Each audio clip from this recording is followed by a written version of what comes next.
Morning. Yeah, I'm here in central Ohio in Worcester. I spent all of yesterday in the super northwest part of the state, a very rural part of the state. It is really fascinating being here on the ground because this state is absolutely in a dead heat. Clinton and Trump are just lockstep in the polls, and it could go either way. So what's the argument on either side? Are they breaking down traditional liberal versus conservative, or are we seeing some Democrats switch and Republicans switch over? You know, the breakdown is very traditional, I would say. A lot of what you would expect. The more rural parts of the state looking much redder. The Democrats and Hillary Clinton enjoying pockets in Columbus and the more urban parts of the state. Really what we're seeing is an energy around the Republican candidate, a lot of support for Donald Trump. There's a real concern here about jobs, a real frustration about manufacturing jobs leaving the state, real concerns about immigration, and that has Republican voters really fired up. However, their Republican governor wants nothing to do with Trump. So how is he using his time during this political season?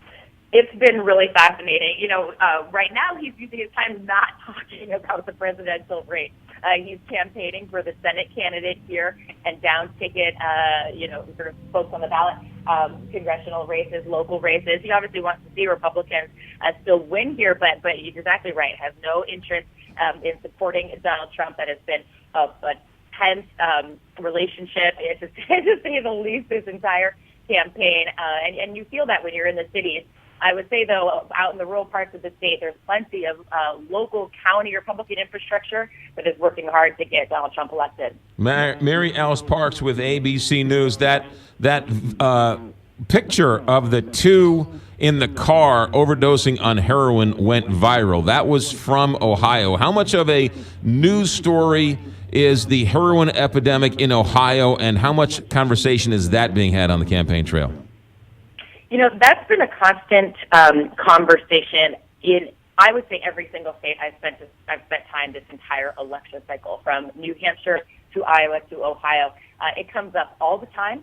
It is a real concern for folks on the ground, a real frustration that their local politicians are not figuring out a way to help, and a concern that there's not enough national attention played on the issue as a whole.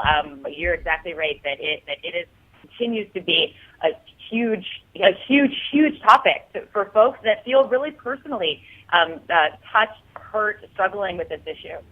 MaryAlice Parks with us from ABC News, getting a check on Ohio. Mary, thanks for checking in.